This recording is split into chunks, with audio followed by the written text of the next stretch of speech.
Online. Yeah, you're absolutely right. We got the notification that there was going to be a briefing just a few minutes before President Trump made those statements on television.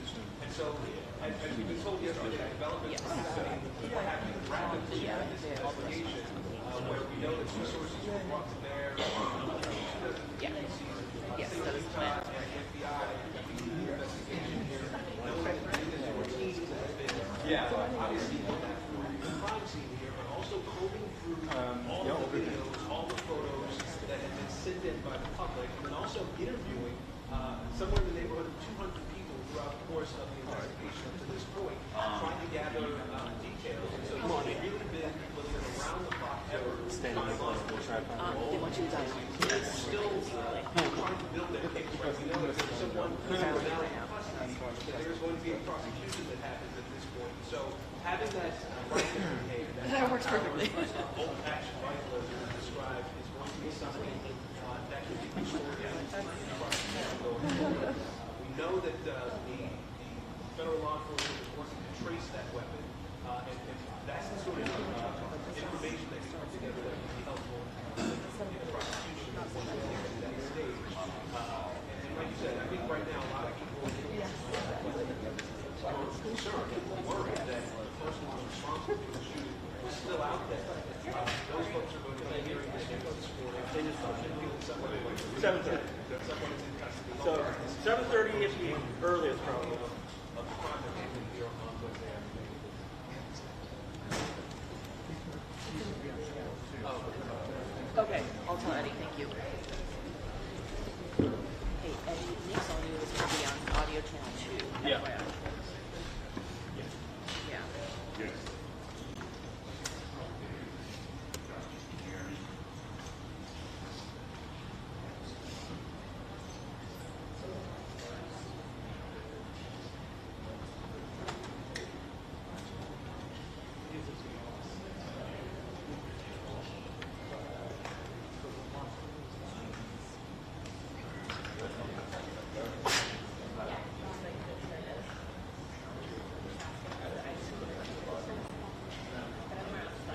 One, two, three, four, five, six, seven, eight, nine. I do. 1, 2, 3, 4, 5, 6, 7, 8, 9, 10. 1, 2, 3, 1, 2, 3. 1, 2, 3.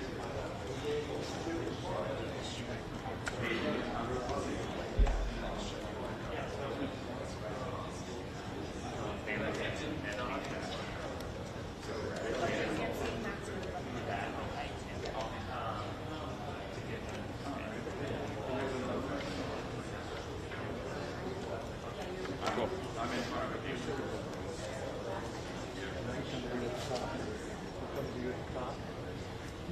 We're in the mix now.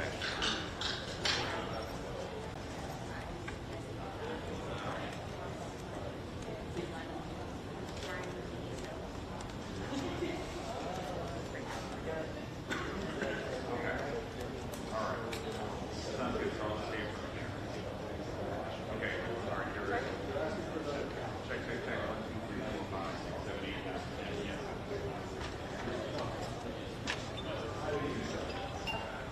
My wife's not.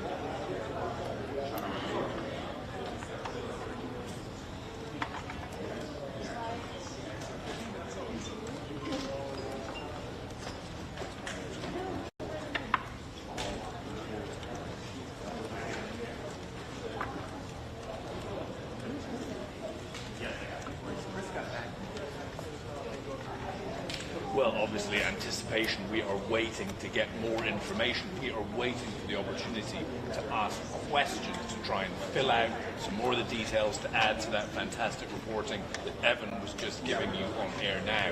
I would guess that by the level of preparation... For those that didn't not hear, gonna start. 7:30 at the soonest, so at least 30 minutes, possibly more. Just hearing now, it's going to be at least 30 minutes, John, before this press conference starts here on the campus in Orem, Utah, where we will be getting more information. We expect that Kash Patel, the director of the FBI, will be here. I imagine that the governor of Utah might be here. Of course, the Utah Public Safety will be here. And they have in the past given us information, and they have also taken a limited number of questions. So we are hoping to get that chance to fill out, to ask questions, to really get more of a picture, more of an idea of how this transpired. John.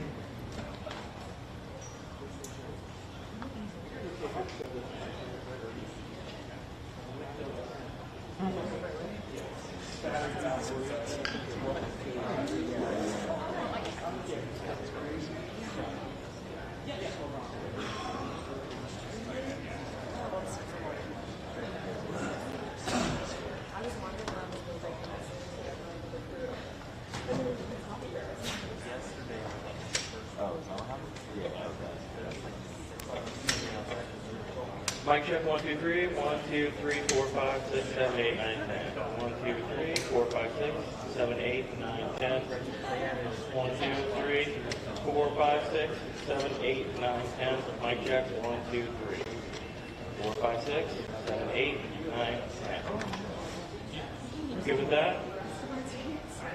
1, 2, 3, 4, 5, 6, 7, 8, 9, 10. 1, 2, 3, 4, 5, 6, 7, 8, 9, 10. Everybody good? Keep going? Yeah. 1, 2, 3, 4, 5, 6, 7, 8, 9, 10. 1, 2, 3, 4, 5, 6, 7, 8, 9, 10. Check 1, check 2, check 3, 4, 5, 6, 7, 8, 9, 10. And it's for you guys coming in, 7:30 is the earliest start time for this now, so you guys are all aware. You good? Everybody? We'll do another check in about 15. Keep going. 1, 2, 3, 4, 5, 6, 7, 8, 9, 10, 11, 12. 1, 2, 3, 4, 5, 6, 7, 8, 9, 10.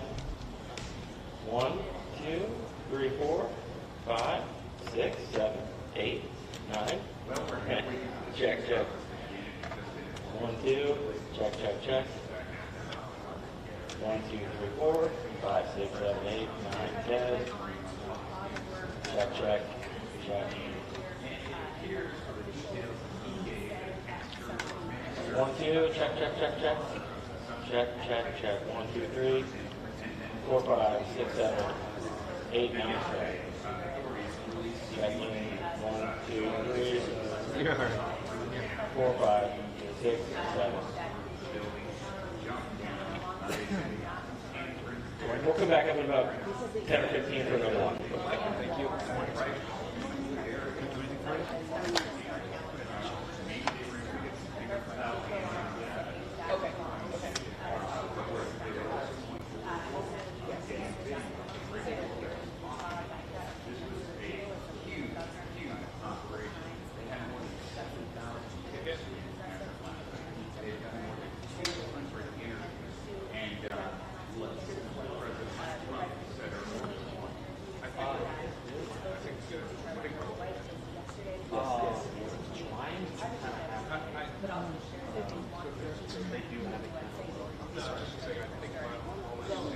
Yeah, hi, Matt. You have to think that this one would be concrete. I have to say, rather than thrown together hurriedly, we were expecting a news conference starting right now, but it's all that's been delayed by half an hour at least. There will be a full lineup ready by our director, Kash Patel. When they come to the podium and reveal the details. We have all been scooped, haven't we, by Donald Trump live and exclusive on Fox and Friends, bringing you all the latest news. The president, before he went on that show, was told that they had their man, and details were actually by his own admission, but that wasn't going to stop him. What appears to be the case is that a family member recognised the individual, still interviewed police yesterday, and from that video figure making his escape, running across the room, dropping down the ground and making his way. There seems to be, according to the list of the president, a minister involved, some of the villages might have gone to the father of the alleged that stage. According to government, that father convinced his son that he should turn him in. They are said to have gone to a US Marshal around about 11 p.m. last night. Donald Trump, the president, said he's aged about 28 or 29, to be sure. Our understanding is that he is in his early 20s and is from the state of Utah, where Ren was executed by Utah law authorities. I think that it would be a fairly quick matter of establishing whether or not they do indeed have the right guy. You'll remember they have evidence from the scene, the palm print, the forearm print. They have a footwear impression, so that's all ready to go for when they made an arrest. And it will be a question fairly rapidly, I suspect, of matching the evidence to the individual in custody. But I would caution, and we have been cautioning all morning, don't forget this is the third guy they have taken. Don't forget the FBI director said with absolute certainty they had the man who had committed murder only to have to correct himself on social media within a matter of minutes. So there is a caveat to everything. But if we are to take nobody less than the President of the United States actually here, this manhunt has come to a success.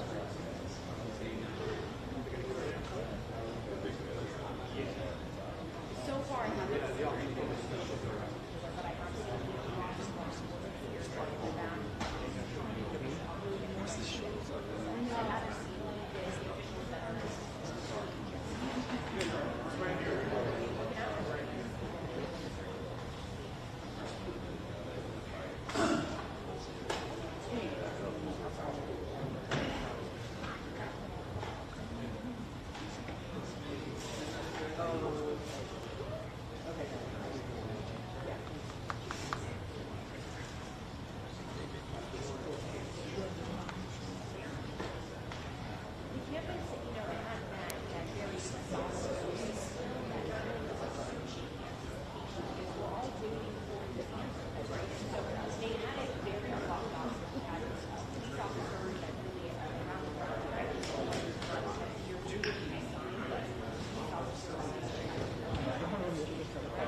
Ich hätte ganz gerne mit Sebastian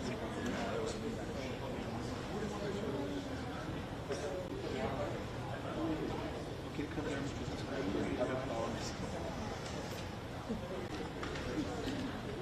okay.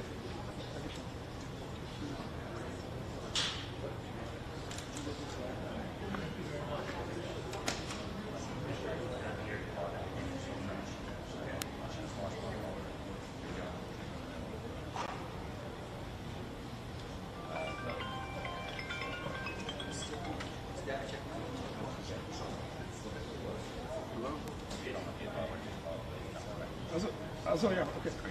Ja, die Pressekonferenz verschiebt sich genau eine halbe Stunde. Also es wäre besser, wenn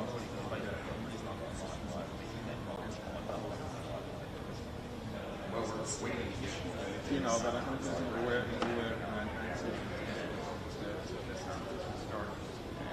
okay, dann für die nächsten Schritte. Ja, okay. I mean, as okay, this is what the president said on Fox.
Am I in the? I'm not in the top.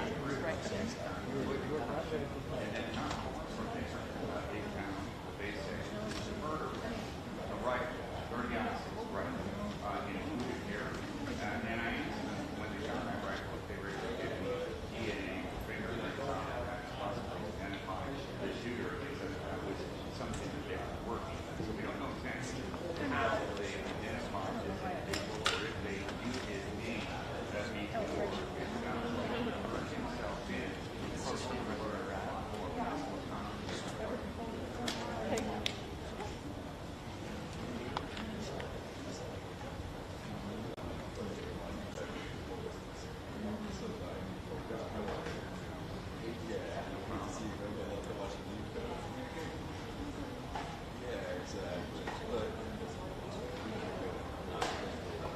I don't think it's on.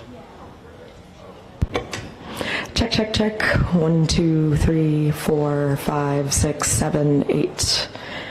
Check, check, check. 1, 2, 3, 4, 5, 6, 7, 8, 9, 10.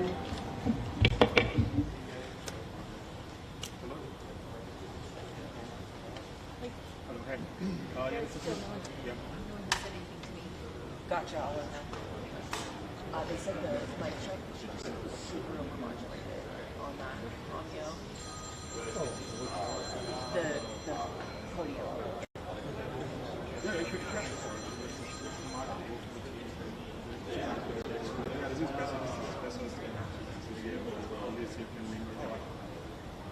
The opening up. That's great. This is the next one.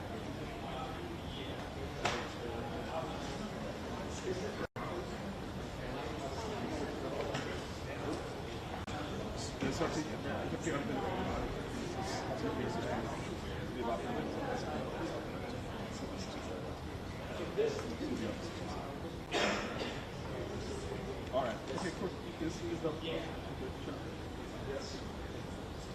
Jim, control room's asking, are we going to have two channels, one from podium, one for questions from here? You're getting that? Yeah, answer is yes.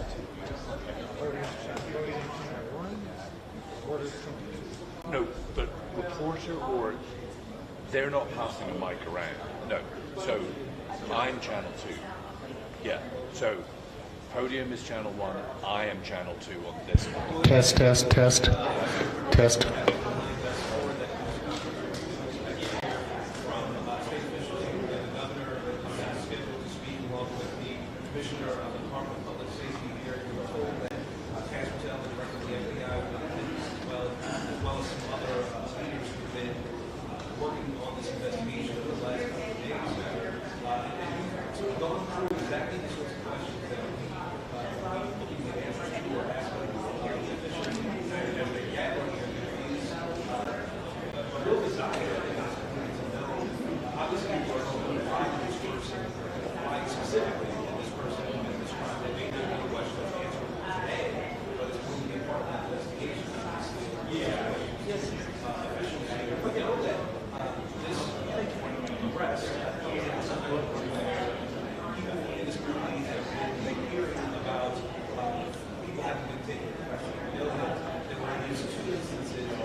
because their names were out there,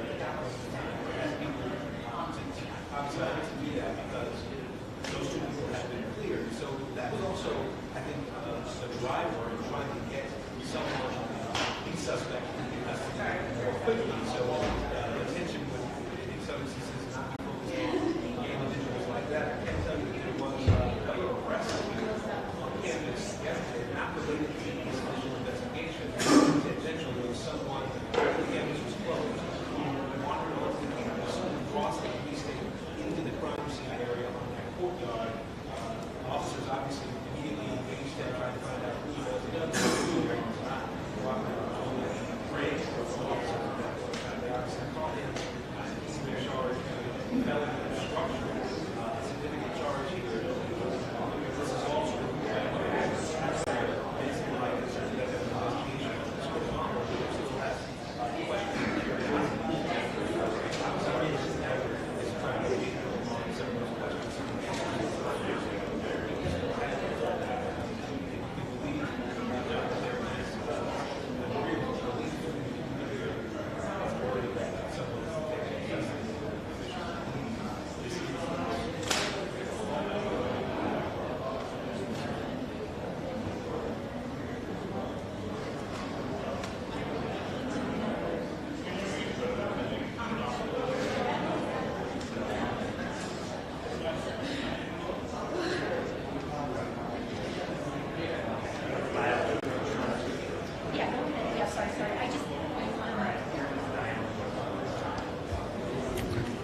Check, check, check.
Yeah, of course.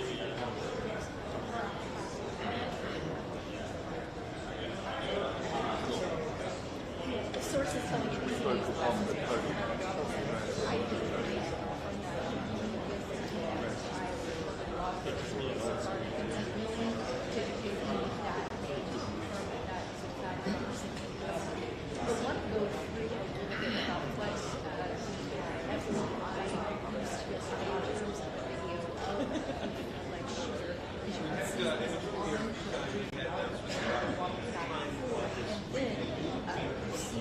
jump off of that building and run off towards the neighborhood. That high-powered rifle was obtained. Now, the question this morning is, who is this person?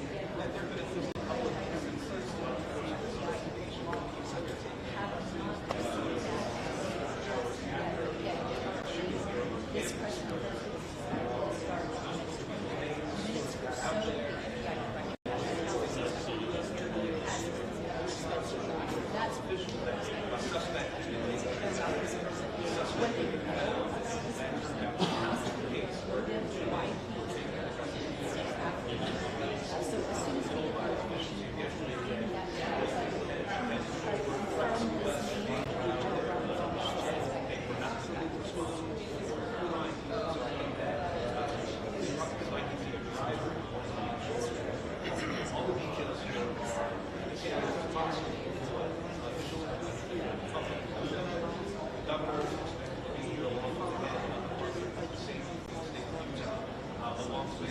It's certainly different today than it was yesterday. When we got here yesterday, we were able to have a little bit more walking around parts of it. It's not entirely parts of it every single day. Some of that was off because we're not able to say something as frequent as we were just yesterday. Some of the house that we saw was sort of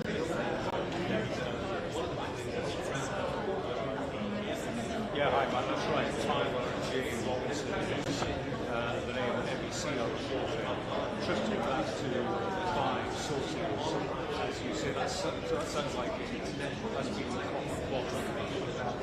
Matt, you'll see tell us at this news conference it was due to start half an hour ago. It's been delayed, so we'll see that tell directly on the NGI is due to host that along with others who were involved in making this arrest. It was made, executed by Utah State authorities. There is an address for Tyler Robinson's only 4 hours from this university, man. Wait to see that visually what that says about the ties to this particular institution. Valley University assassination took place. But for officials to release the name of the suspect tells me that there's a high degree of confidence to the folks of what we have heard from the President himself, like Donald Trump. You need to check his He himself said that some people say that Biden's quite disposable.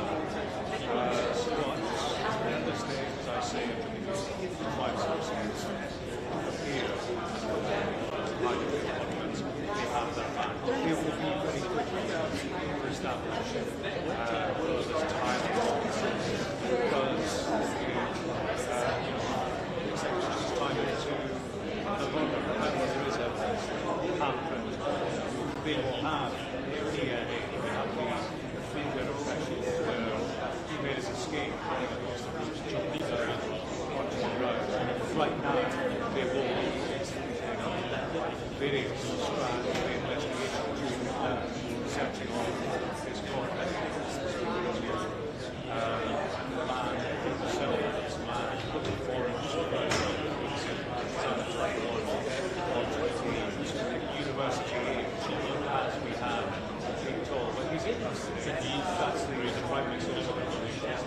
Did you or did you not kill Charlie Kirk? Donald Trump says that the family were involved in handing him over. There seems to be involvement of ministers and clearly connected to the family. He has said that family member recognized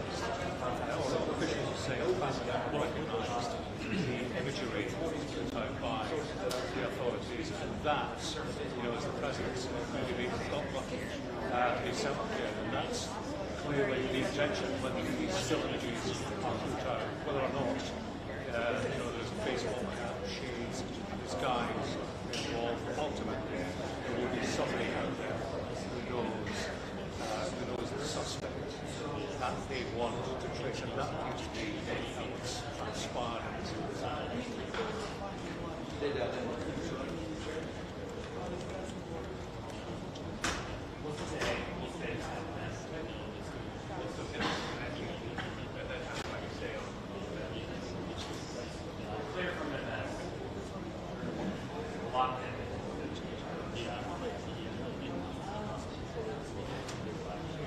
I would say, in terms of the overall atmosphere here, that it's been a heavy sense of grief more than anything else. Sure, the debate and the politics rage on, reverberate across this country. But I was at a vigil last night, held at well organised, lasted for several hours. I spoke with the mayor, and I said to him, what are the emotions you've seen in your life?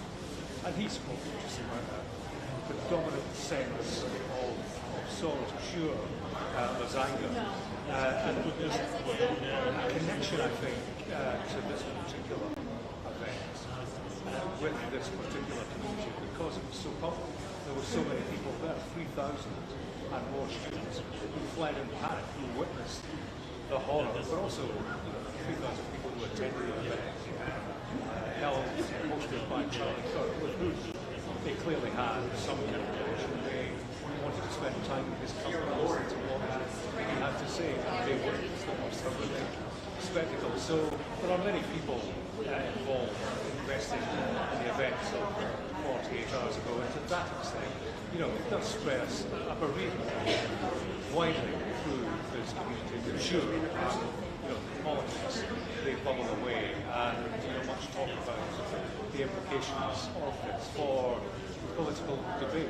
Where does it go from here? What form does the long-term reaction take in a country where political violence is on the increase, is embedded in the political culture? I suppose the discussion now turns towards that, and I suppose we'll see how that pans out over the longer term. But right now, the priority is one of police work, is one of taking an assassin, a killer who had been on the loose for 48 hours, smatting in behind bars, and proceeding towards justice and trial and everything that involves.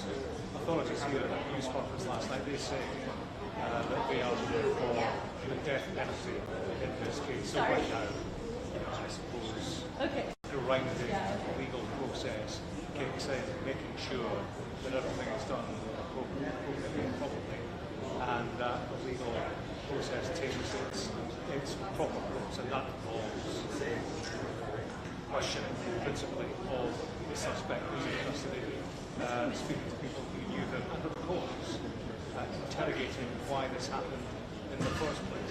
Questions this morning at this news conference will be about some of the detail reported that hasn't been confirmed by the authorities. Reports like the writing on casing shell casings. There are reports that was all about culture and all about political motivation or a political motivation behind the assassination. We can ask these questions later on now that the authorities might be in a position to expand on that rather more. But yeah, the question is now focused on who the individual is, why did he commit this murder, and what would be the wider foundations, and does it indeed amount to political violence? That has been the big assumption, but that actually has been a mystery as long as the identity of the shooter has been a mystery. Nobody can say for certain what was behind this. On that right now, my guess is that she's going to upstage and I'm amazed now. I'm one of our staff. Chris. We talked very briefly. Nice to meet you. Yeah, sorry. This morning as well. So as we await this conference, it's supposed to starting in just a few minutes, we're starting to see more law enforcement come out of the last 30 minutes or so. We saw them coming into campus this morning about an hour ago. A caravan of black citizens, the IHS, as well as the law enforcement. So as we monitor this this morning, again, we're still waiting for that press conference. A lot more information about who this person is and perhaps the motive behind why they were at that event, what exactly happened, Yeah, and that is a noble cause, isn't it? But I do wonder, the United States right now, it is clearly a politically divided country, and at moments like this, when such a high-profile, influential, and significant voice on the one side of the political debate has been assassinated, then clearly, there's trepidation about where it all goes from here, typically, and in the past, events like this have happened, and the country generally, on all sides, takes a step back and looks at where the country stands, and typically there will be a coming together, a call for unity, looking how bad things can be, and contemplation about how much worse they can be. That's typical. That's certainly what we have seen in the past, but I do wonder where we are in the United States at the moment, whether or not this country has gone past at that point. And, we will find out in the days, weeks and months to come. But it's a problem. Political violence is an established problem here, and it's a danger heightening it up. Well, that's a great question because it's really one of the officials last night yesterday at to the lectern this morning during a when news we arrived on campus. he issued a warning to people in general. In fact, he said, in the words of Charlie Kirk Assassination, this morning your is family, he made the point that more there are many people out there questioning bombs and so on who try to give traction to division back on something like this. The message here last night was, don't let that turn your head. And there are strong, influential, widespread voices who are urging your path to be many ways Charlie Kirk was one of them. So the message here last night was vote the message to the guy for everybody is grieving right now and steer a peaceful path. Difficult, of course, is that there are many people who won't listen to the message. In a country that has ready access to arms, it can lead to No announcements. kind of horrific event that we saw here 14 years ago, and it clearly is a fear of Europeans.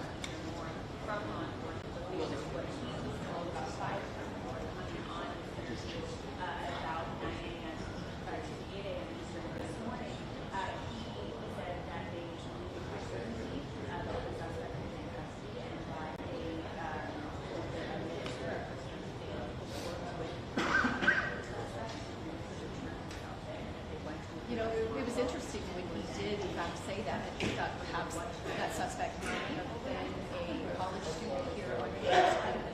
We don't know a lot about that suspect right now, as you mentioned that camera, but as we learn more in the minutes of how this press conference, perhaps we might understand a little bit more who this person is, where they come from Utah, not from Utah, from Westview, perhaps they're a student. So you really that this point of as you mentioned, again, Chris Porter, former police chief, he's been in law enforcement for a very long time, and he is making an educated guess, like many of us.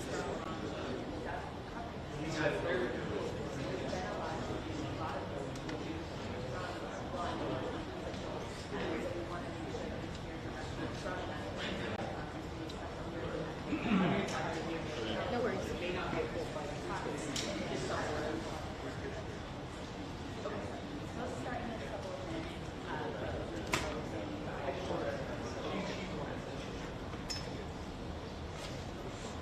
Still do not have any time update, but the survey is set to expect. Yeah.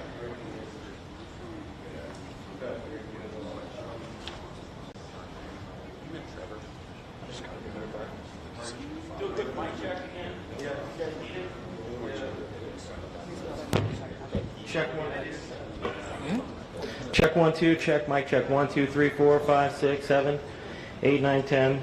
1 2 3 4 5 6. We're hoping to get at least a 3-minute warning when they start walking, but we haven't got that yet. So 1 2 3 4 5 6 7. Everybody good? 1 2 3 4 5 6. Good.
So still no official word on the start time. We will try to give at least a 5-minute warning on that, but we'll do our best on that. Yes. Yeah.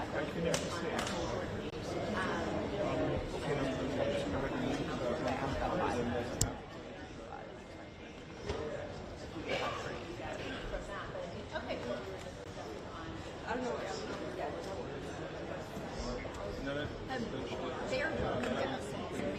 Yes. Yes, I will. Ja, ich war mal drauf. Yeah. So 2 Minuten. All right.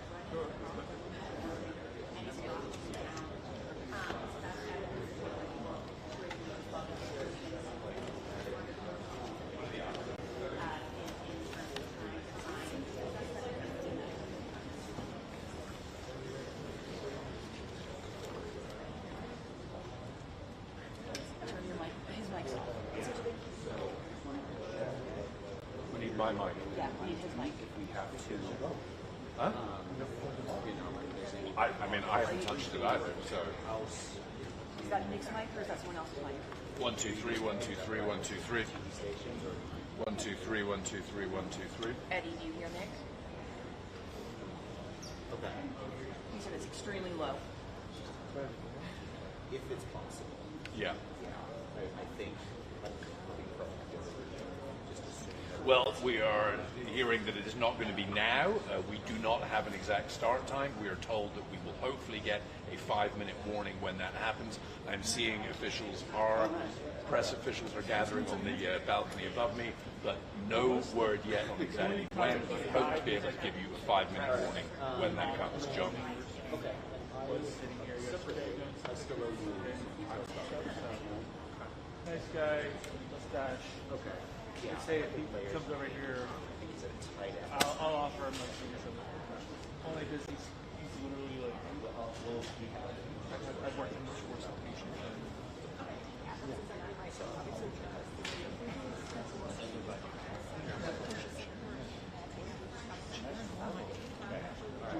Yeah, that's the really, really unfortunate thing and the tragedy here in your life, as I mentioned to you yesterday. I am a widow, and when you lose a spouse, our first thing that you have to do is for your children, you're safe, and your children need to grow up, and they are unblind. They are not. You know, it's funny. I think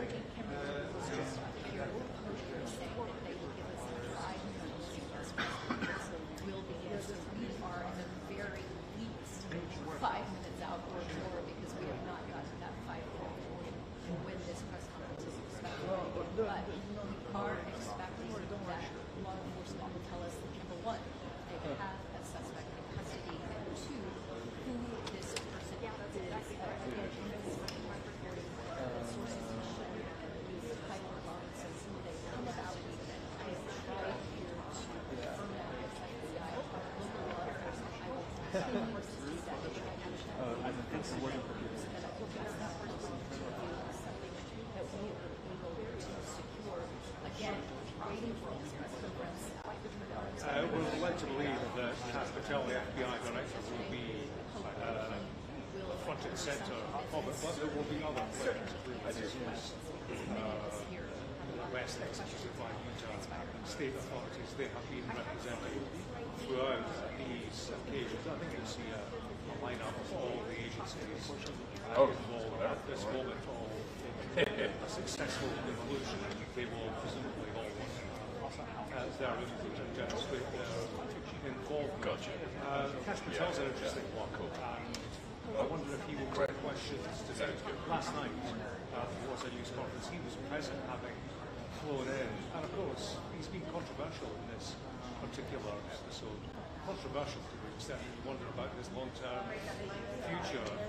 48 hours ago, in the immediate aftermath, soon after, he tweeted, he posted on X that the suspect who had committed the killing, was in custody. He said that with a degree of certainty, certain that this individual had committed murder. Of course, that does many things. They probably react, drop their guard, perhaps, in an area where there's a killer on the loose. It also does have an influence and impact on the investigation at the time of what being asked to be ready, but also contribute information. So that was one tweet. Probably there would be a reaction to that.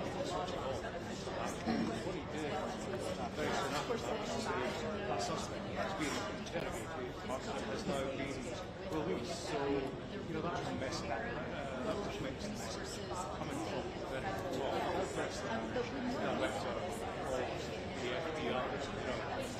So,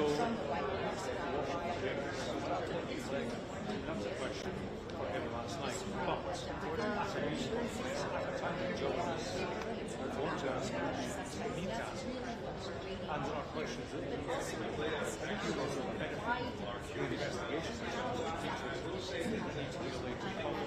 There was no question. Ostensibly, nobody can ask him. So nobody could ask him.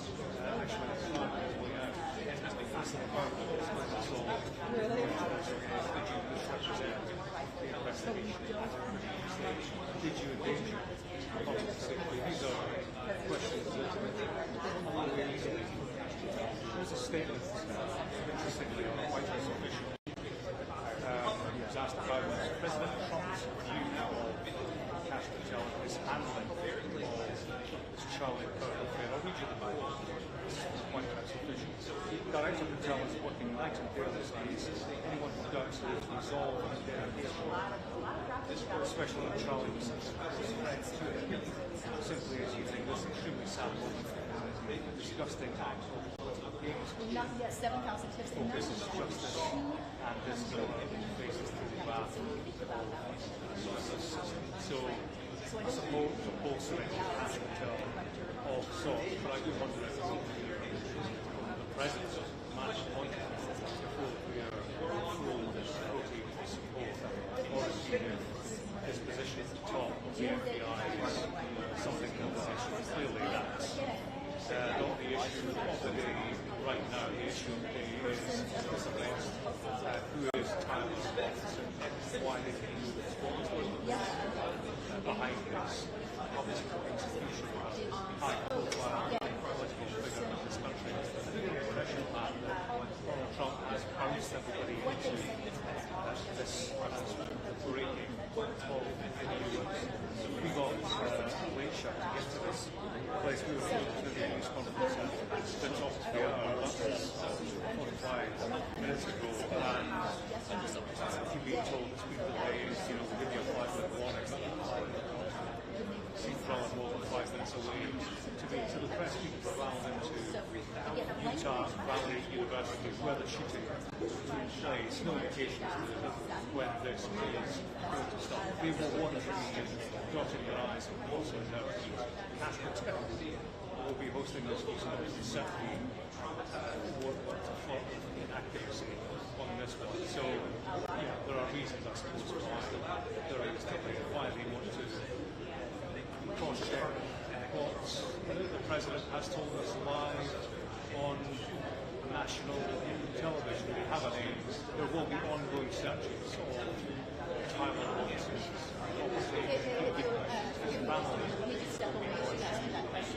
Referencing with the evidence they have, DNA was a police forearm right here.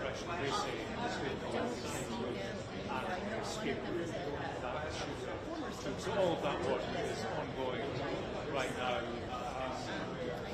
I suppose in terms of the detail of the press conference, that's up to the I guess it's all the cases. Everything, all the furniture, journalists, international media are in place. Just wait for the national government.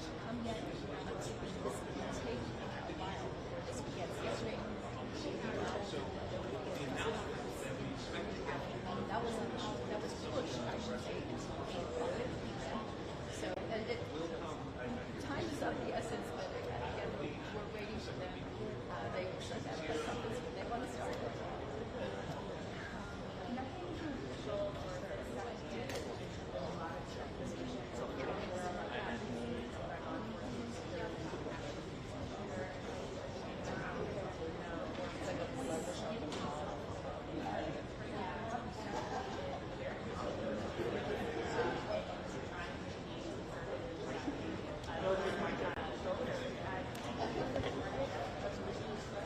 Check 1 2, mic check 1 2 3 4 5 6 7 8 9 10. Mic 1 2 3 4 5 6 7 8 9 10. Check 1 2 1 2 3 4.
Now and again, but it's something that we have to accept. That was like he's on record as having said there will be fatalities on paraphrasing, there will be fatalities, one or two, but that's the price that we have to pay.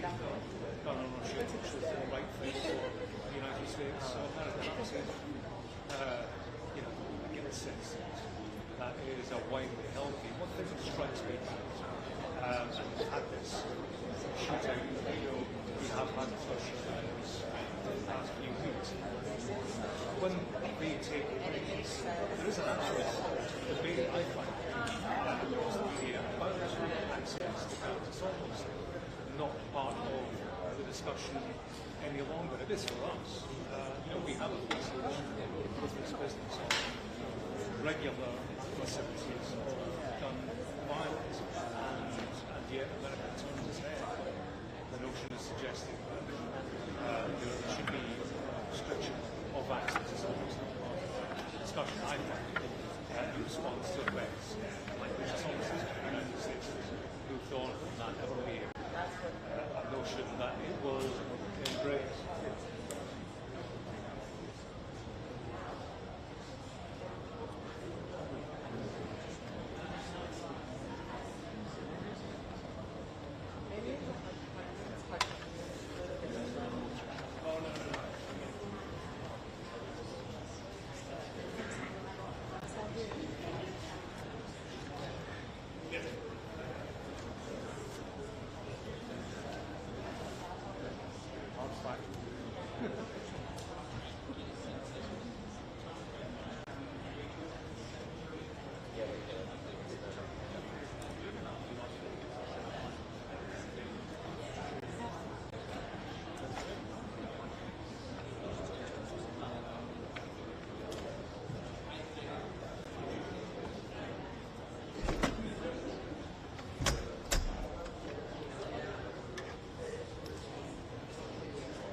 Hello, hello, testing, testing. Hi, everyone. We are 4 minutes out from starting the press conference. Thank you.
They just asked me to get in the shot, so I'm here. But I don't know which camera they're taking for the actual, because they were having issues with the audio.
Yeah.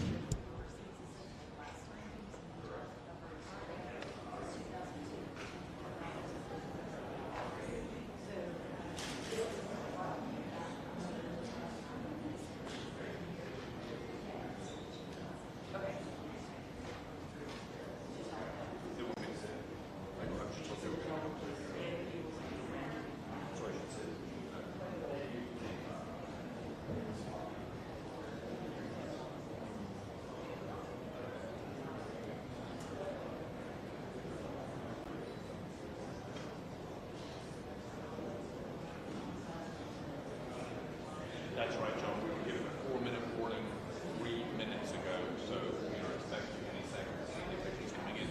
We are told to expect a similar cast of characters we saw last night. That would be the governor, that would be the Utah Public Safety Commissioner, that would be Kash Patel from the FBI, and the FBI's special agent in charge. John, any second we should be seeing them come in into this room for the press conference. That 4-minute warning has expired, so any second now, John, we should be hearing more information in this case.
Yes, well, so this press conference was scheduled to start about an hour ago. It has been pushed, it's been pushed, it's been pushed. And now seeing officials walking into the room. They will be moving to the podium in a second now. I'm trying to see if I can see Captain Bell. And all so far, they are moving towards the podium, and we are going to get this information. And now we have been waiting for about an hour for it. So, yeah, officially moving towards the podium. So, there is Cash Patel, the director of the FBI. So I believe I should get out of the way. Good morning, ladies and gentlemen. At today's press conference, we will hear from Governor Cox, FBI Director Cash Patel, and Sheriff Mike Smith. We also have with us Utah DPS Commissioner Bo Mason, Lieutenant Governor Deidre Henderson, FBI Special Agent in Charge Robert Bowles, and local and federal law enforcement partners. Following the remarks today, Governor Cox, Director Patel, and Commissioner Mason will take questions. Thank you.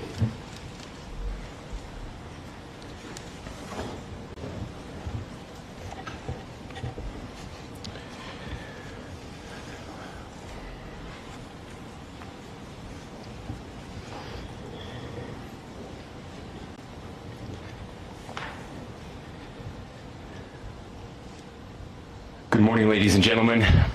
We got him. On the evening of September 11th, a family member of Tyler Robinson reached out to a family friend who contacted the Washington County Sheriff's Office with information that Robinson had confessed to them or implied that he had committed the incident.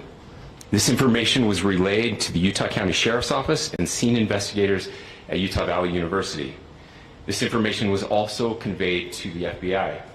Investigators reviewed additional video footage from UVU surveillance and identified Robinson arriving on UVU campus in a gray Dodge Challenger at approximately 8:29 a.m. on September 10th, in which he is observed on video in a plain maroon t-shirt, light-colored shorts, a black hat with a white logo, and light-colored shoes. When encountered in person by investigators in Washington County on September 12th, in the early morning hours, Robinson was observed in consistent clothing with those surveillance images. Investigators interviewed a family member of Robinson who stated that Robinson had become more political in recent years.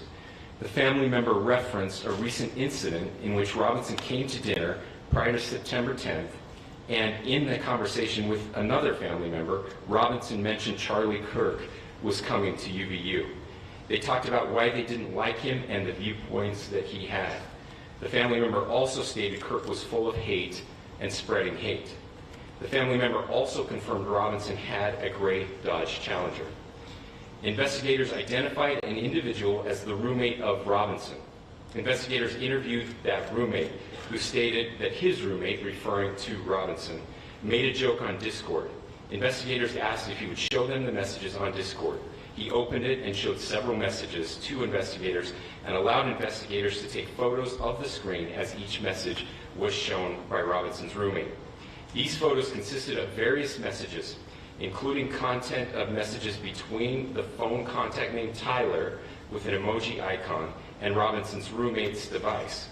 The content of these messages included messages affiliated with the contact Tyler, stating a need to retrieve a rifle from a drop point, leaving the rifle in a bush, messages related to visually watching the area where a rifle was left, and a message referring to having left the rifle wrapped in a towel.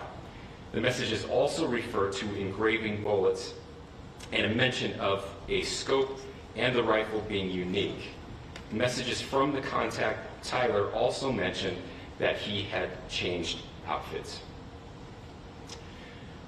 I know there's been speculation as well as to the writing on those casings, those bullet casings, and I believe we have that as well. And I'll share that with you now. So the area north of Campus Drive Road where the suspect crossed over, you saw some of that in the video that we released last night, consists of a grassy area with trees on the edge of the UVU campus. investigators discovered a bolt-action rifle wrapped in a dark-colored towel. The rifle was determined to be a Mauser Model 98 30-06 caliber bolt-action rifle. The rifle had a scope mounted on top of it. Investigators noted inscriptions that had been engraved on casings found with the rifle. Inscriptions on a fired casing read, "Notices bulges, capital O-W-O, what's this?" ? Inscriptions on the 3 unfired casings read, "Hey fascist!" ! Catch!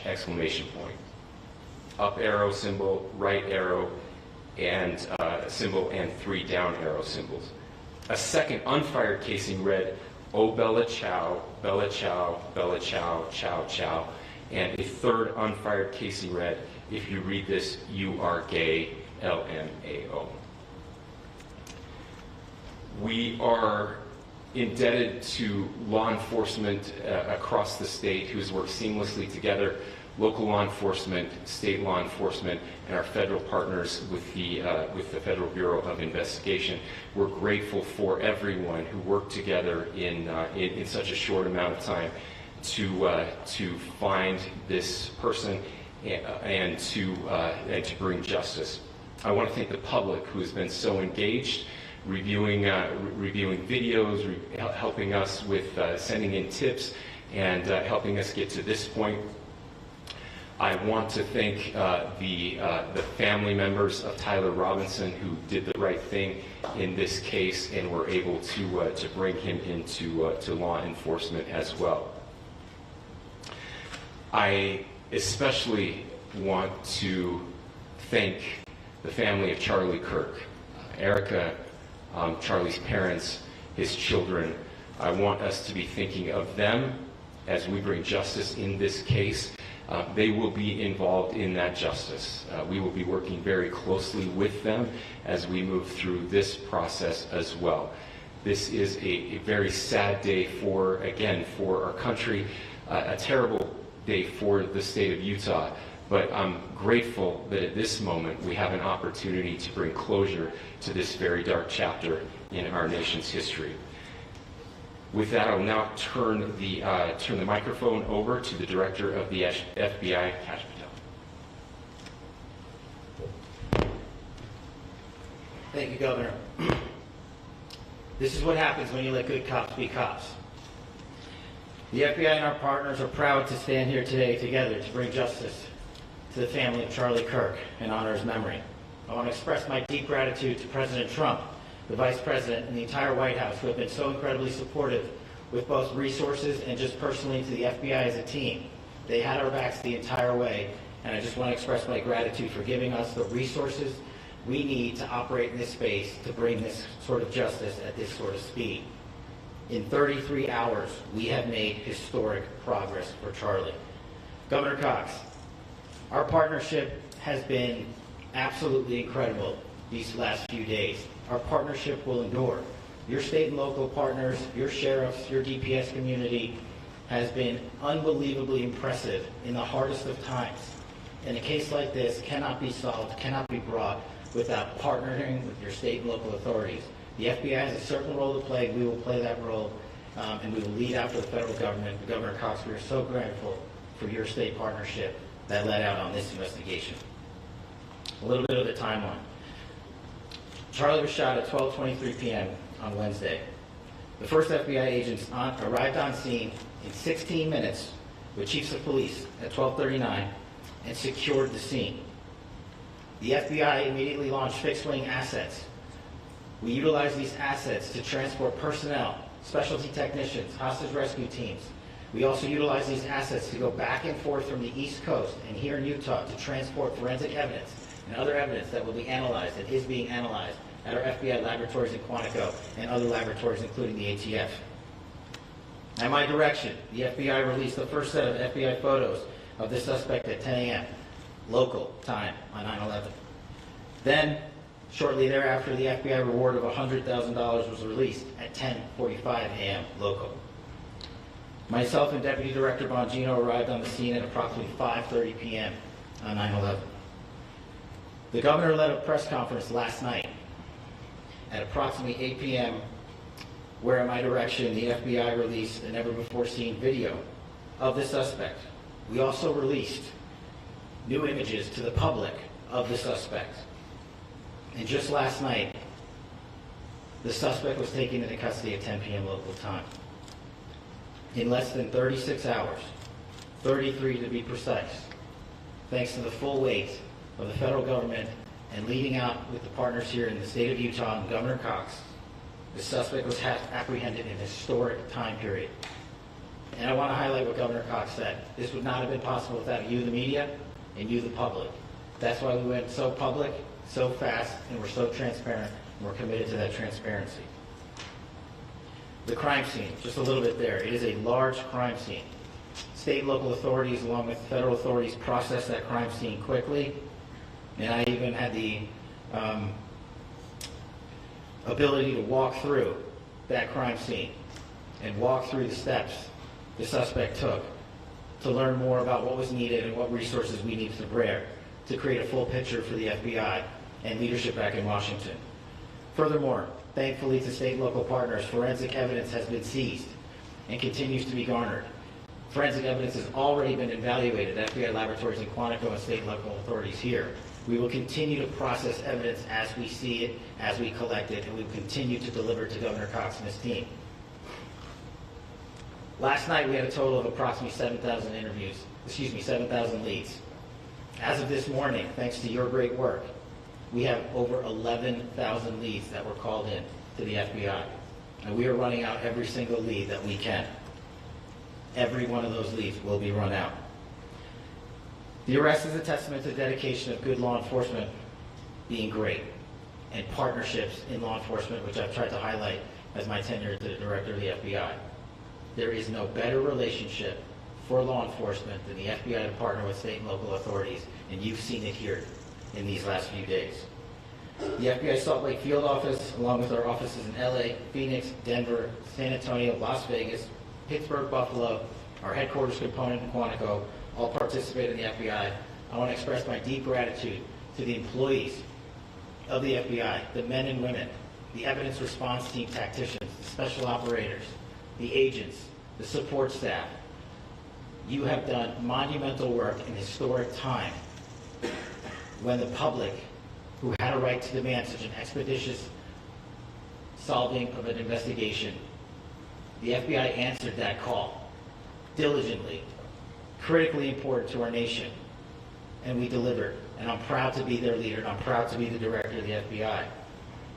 This is very much an ongoing investigation, as the governor said, and we will continue to work with state and local authorities to develop the investigation, to provide them the evidence they need for their ongoing prosecutions, and we will be here to answer every call they absolutely have, as long as it takes, for as long as we need to find and apprehend whatever suspects were involved in this crime.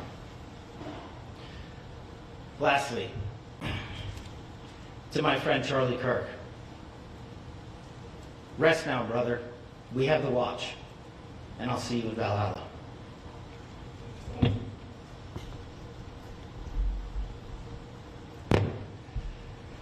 Thank you, and good morning. I would just like to take a few minutes as the sheriff to express my gratitude for everybody who has played a part in this investigation. As you know, it's been a vast, a complicated, and a very, very fast-paced investigation. You're looking at people standing up here who are running on, if they got an hour's sleep in the last couple of days, they're probably lucky. It has been very taxing. It has been so impressive, speaking on behalf of the local law enforcement, to see the cooperation that we've seen in this type of case. Across the state, sheriffs, chiefs, our state partners have stepped up and have come to the call on anything that we needed. Our county chiefs have been phenomenal. Our Utah County Attorney, Jeff Gray, who's standing up here with us, has been phenomenal in leading us through this investigation. I would like to thank the federal government for their resources, their assets. Our local team here, our FBI team, has been extraordinary in helping us work through this and bring this person to justice.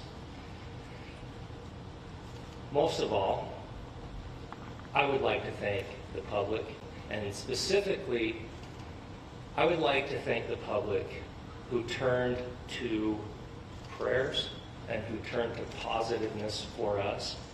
I would like to thank them on behalf of the law enforcement community because we needed those prayers. That's what we needed to get through this. We needed your support, and you gave it to us. We needed your patience, and you gave it to us. And I would like to thank you for the Kirk family because that's what they need, is your support and your prayers, and that will get us through all of this. So thank you everybody for everybody that has stepped up. We've had such a phenomenal response to this. Thank you.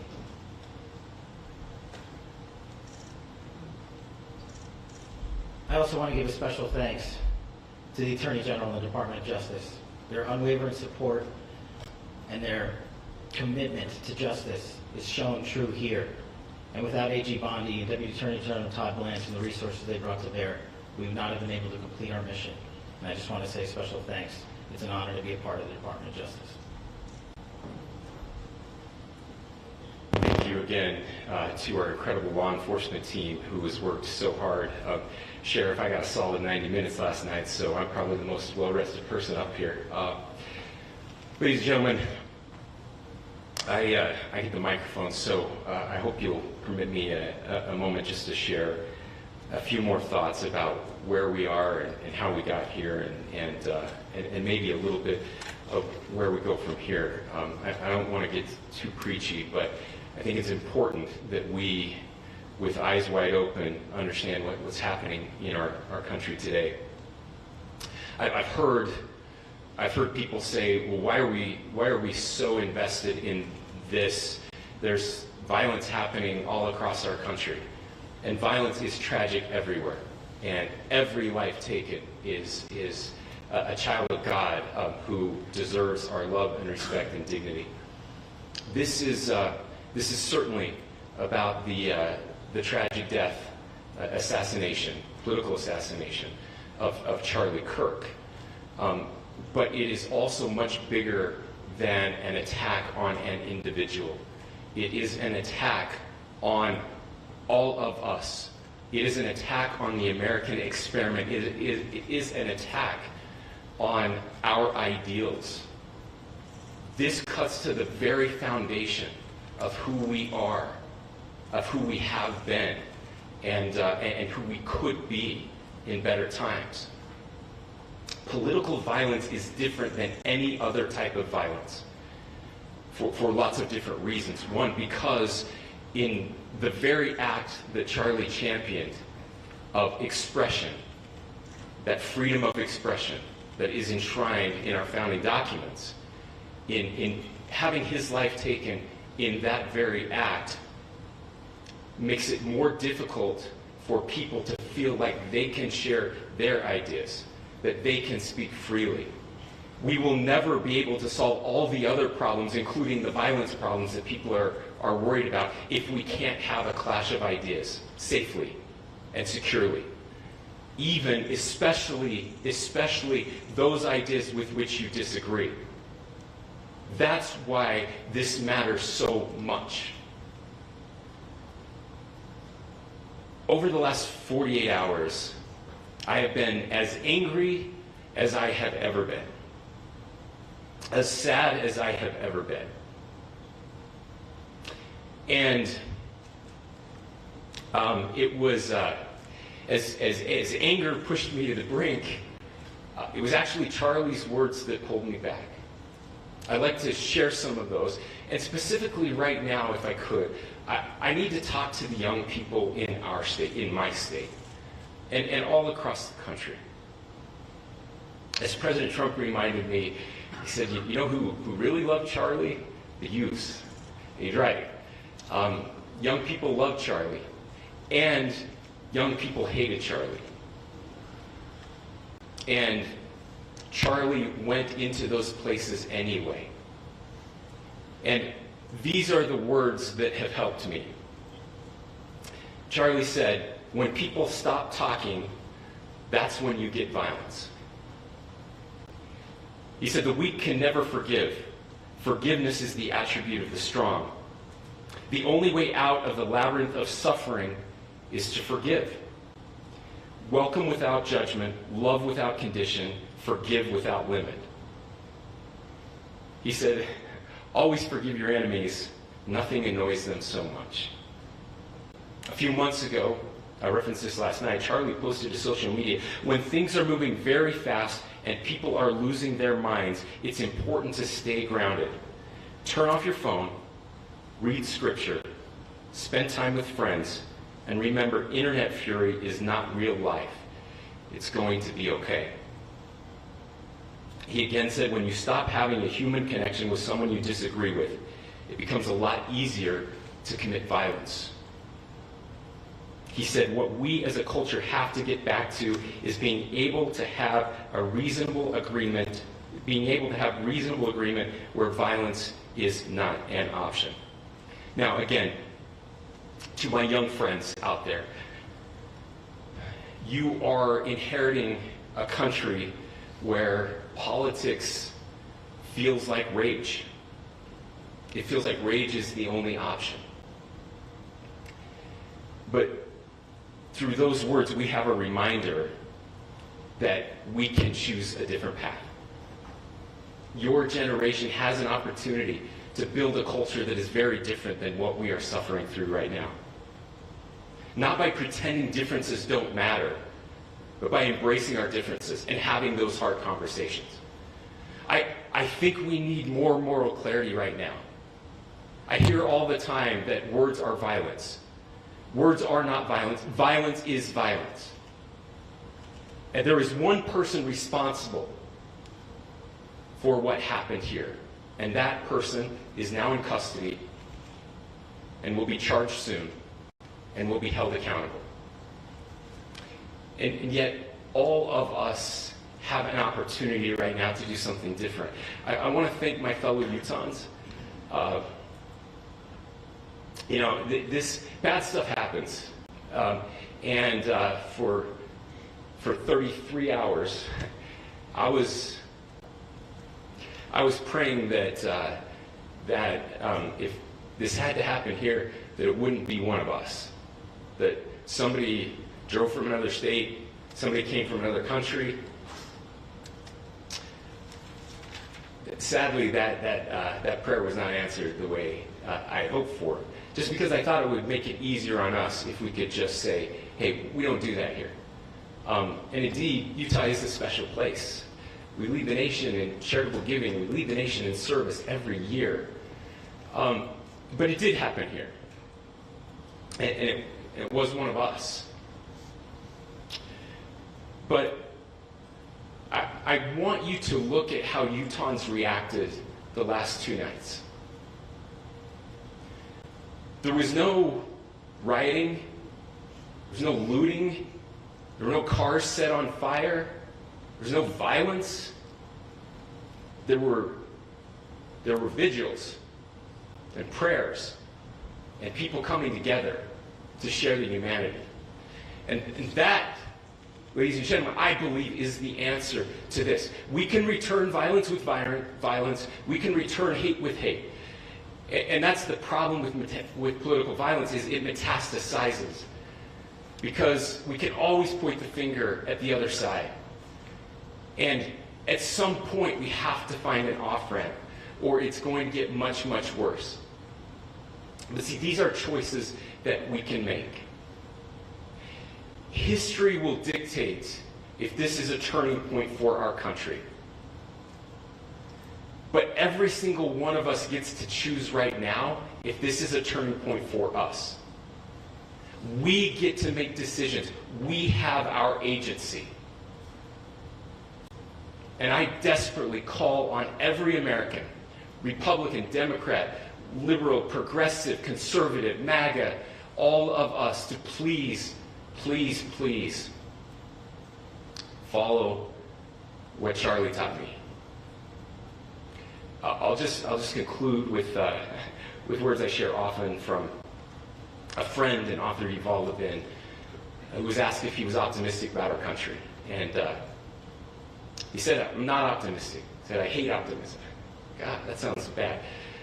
But he said, optimism is a vice It's this idea that good things are just going to happen.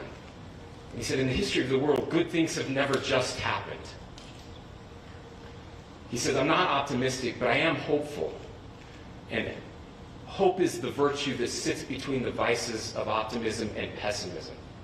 Hope is the idea that good things are going to happen because we can make them so. I still believe in our country. And I know Charlie Kirk believed in our country.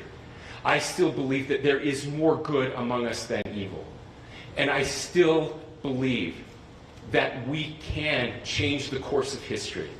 I'm hopeful because Americans can make it so. Ladies and gentlemen, we're happy to answer any questions you know. Governor, can you please speak to whether the suspect is speaking with authorities and his demeanor, Tyler Robinson, when he turned himself in? I cannot speak to that. Governor, how do you interpret his motivation? Governor, how do you interpret the engravings on the casing? Well, I will leave that up to you to interpret what those engravings mean. I think the clearest one that says "catch fascist," there's not, and by the way, that's like catch like a ball, catch this. I think that speaks for itself. Governor, so you talked about this level of hatred that this person expressed at a dinner. Beyond that, is there anything in your view that you've discovered that may have radicalized or changed him to prompt him to commit such a horrific act? There's nothing more that we can share at this time. Governor, you indicated that he had been communicating with a friend on Discord about the gun. Do you anticipate any more arrests? We do not at this time have any information that would lead to any additional arrests. Do you believe he acted alone? Yes. But the investigation is ongoing. Can you tell more about the family, what they had to say about the suspect? How he came into custody of police and where he is right now, Mr. Robinson? Yes, so right now, Mr. Robinson has been booked into the Utah County Jail. You heard the president this morning report that he was taken into custody, that his family and a friend helped to deliver him into custody of law enforcement in Washington County. Those of you that don't know where Washington County is, it is the southernmost, southwesternmost part of the state of Utah. It's about a 3.5 to 4 hour drive from here, where we are right now, and that's where he lived and where they turned him. Is he talking more about what the family is saying about Tyler Robinson? I can't share any more than what I've already shared. Is he talking Governor, about do you have authorities? details on how he got back to Washington County and how the gun was obtained? So, how we obtained the gun? The gun was found. No, how the shooter obtained the gun and how the shooter then was able to get back to Washington. So I don't have much more details on that. We do know that he drove. We had his car here on campus, and then we had his car going south back to the St. George. It's actually the city of Washington in Washington County. Is he talking with authorities and did he discuss a voting? I'm sorry? Did the suspect plan to carry out any other attacks? We don't have any information that Are you released. going to be releasing the mugshot? Yes, in fact, it was just released. Is he Yes. talking with authorities and did he discuss a voting? I can't answer that right now. Can you clarify? You've spoken very eloquently about trying to reunite this country. Do you feel that this is a watershed in American history? I absolutely believe that this is a watershed in American history, yes. The question is what kind of watershed? And that chapter remains to be written. Is this the end of a dark chapter in our history or the beginning of a darker chapter in our history? Look, I mean, if you look at true political assassinations in this country of someone of this stature, this feels a lot like the late 60s. And having one so gruesomely displayed on camera in all of our hands and in all of our pockets, we are not wired as human beings biologically, historically. We have not evolved in a way that we are capable of processing those types of violent imagery. And by the way, we've seen another one with a gruesome stabbing very recently that went viral. This is not good for us. It is not good to consume. Social media is a cancer on our society right now, and I would encourage people to log off, turn off, touch grass, hug a family member, go out and do good in your community. That is happening, and it's happening organically right now. I had a friend in a small city in Utah who said, we're getting together, the Republicans and Democrats in my little town are getting together to have a discussion tonight, last night, just to find a way to find their better angels. So yes, this could be, I mean, you know, again, you have to go back to JFK to have seen a video live of something like this happening. I wasn't born until 1975, but I know that things were really dark in the late 60s. Sorry to some of you. I know some of you were there. This is our moment. Do we escalate, or do we find an off-ramp? And again, it's a choice. It's a choice, and every one of us gets to make that choice. Two more questions right here. Could we clarify that the release of those enhanced images at 8 p.m., the timeline that Director Patel gave us, led to the arrest at 10 p.m.? Is there a direct connection between those two events? I cannot comment if there is a direct connection or not, but all I can say is that that through some process, the family came to know that this had happened. One more thing, Governor. Could you just clarify the clothing issue you mentioned earlier? Was he changing outfits? Correct. Could you just clarify this? Yes. So when he's first spotted on campus, he has different clothing on, and then he changes clothing on the roof, and then changed back into that clothing at some point, so that when he was apprehended, when he was arrested, the clothing matched the clothing he had on before the shooting here at UVU. Last question here. You said that the suspect was from Utah. Can you kind of tell us a little bit more about where, and was he a student here at this university, and is there any history of mental illness? Yeah. So I don't have any information on the mental illness part. He was not a student here at UVU. He was living and had lived for a long time with his family in Washington County. Thank you, everyone, for your great work in getting this information out. I would just say, process-wise, this may be important. I know many of you aren't familiar with the process in Utah. I think it's important that you understand that. Basically, we have 3 days for charging documents to be filed. A CI will be filed. We'll have more information then, more detailed information as those charging documents are filed in preparation for a preliminary hearing. So 3 days. So we would anticipate then that early next week those charging documents will be filed. We will obviously be working. The county attorney will be working very closely with Mr. Kirk's family as those documents and decisions are prepared and made. Thanks, everyone.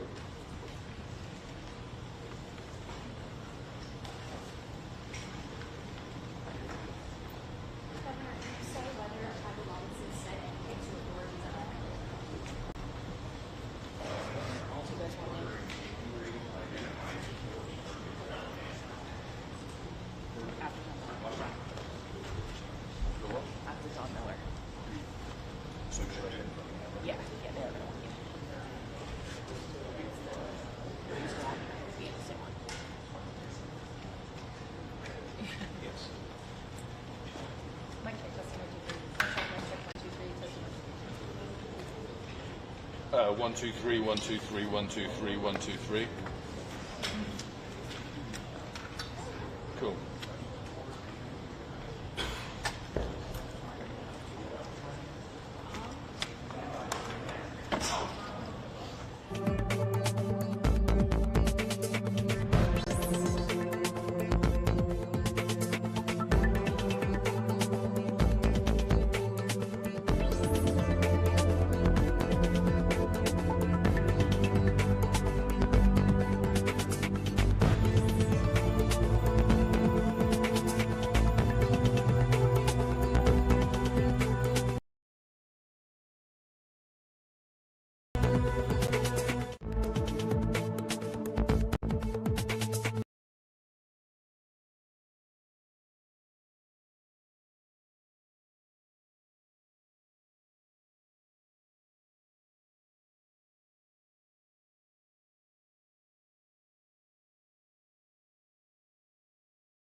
battleship detected. Enemy submarine spotted. Attention, reporting the target position.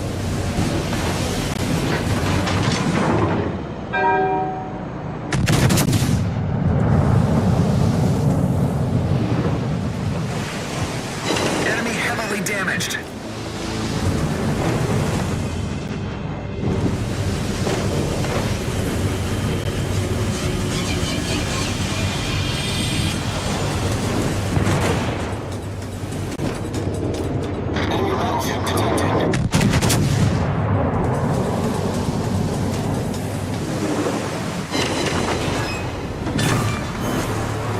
Battleship foundered.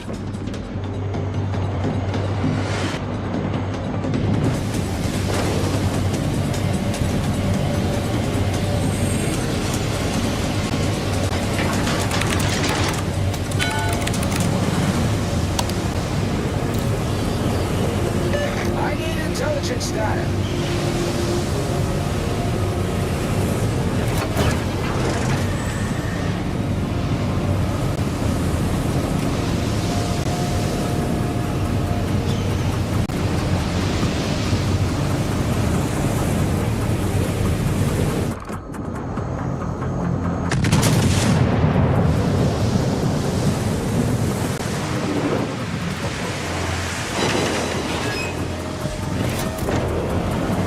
Engine boost activated.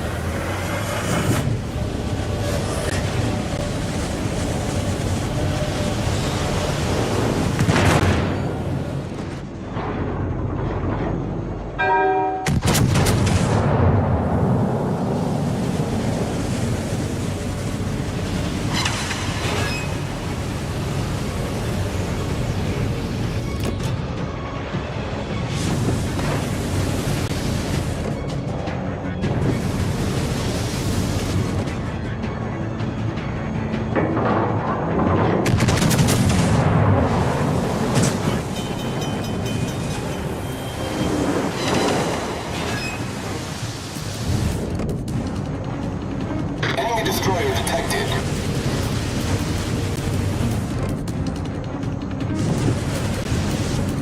Problem solved, sir.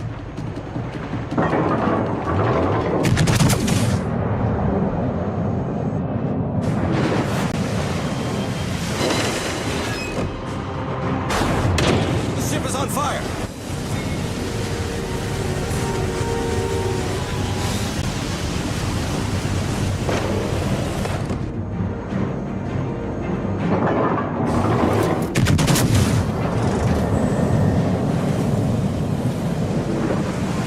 Support the Allied target. Enemy battleship sunk.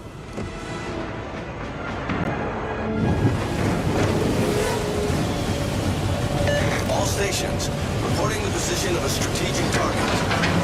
Requesting support.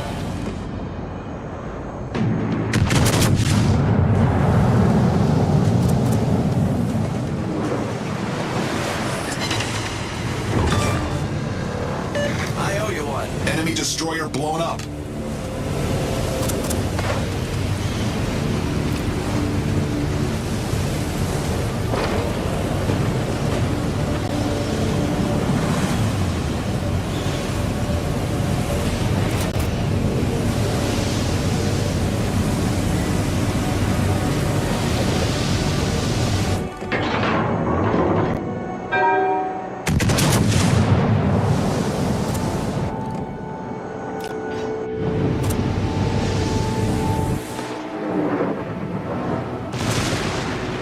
Engine boost deactivated.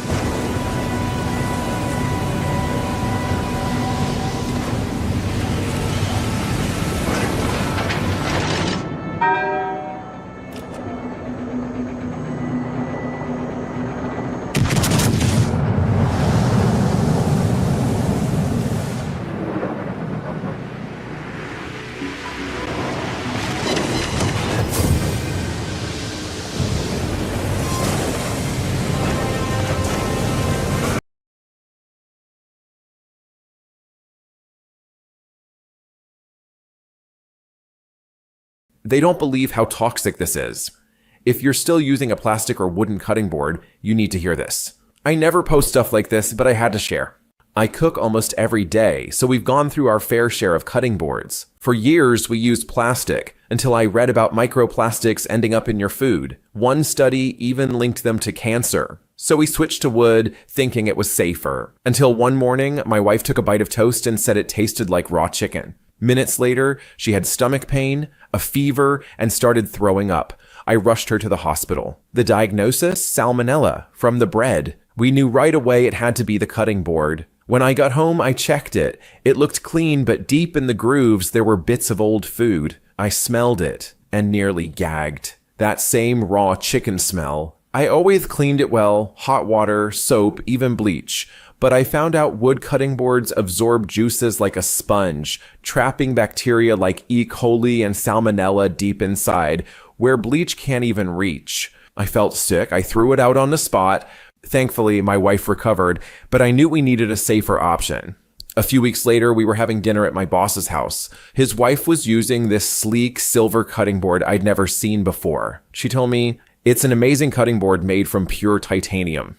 It naturally resists bacteria and prevents cross-contamination. Even pro chefs are switching to it." She said her mom had constant stomach issues for years. Turned out it was her cutting board. Once she switched to this amazing cutting board, the problem stopped. Apparently, it was invented by a biology student from Texas who loved cooking. He discovered titanium is not only the safest material, but also easier on your knives. Her mom had an extra and gave it to me. That night, I cut raw chicken on it, rinsed it with just water, and it was spotless. No smell, no stains.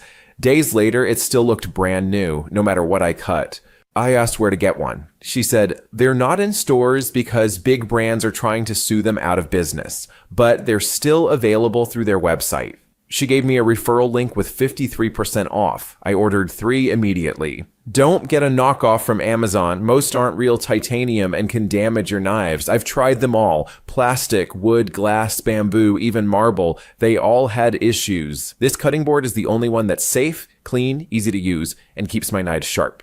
Oh, and yes, it's dishwasher safe. If you use a cutting board at all, you need this. It's a one-time purchase built to last a lifetime. I even got one from my dad. He saw what was hiding in his old board and threw it out the same day. I left the link below the Learn More button. There's a love it or return it guarantee, so there's zero risk. Honestly, I don't know how long this price will last. My wife's friends already bought 4 after seeing hers. Just get one. You'll thank me later. Tap the blue button on this video now to get 50% off before they sell out again.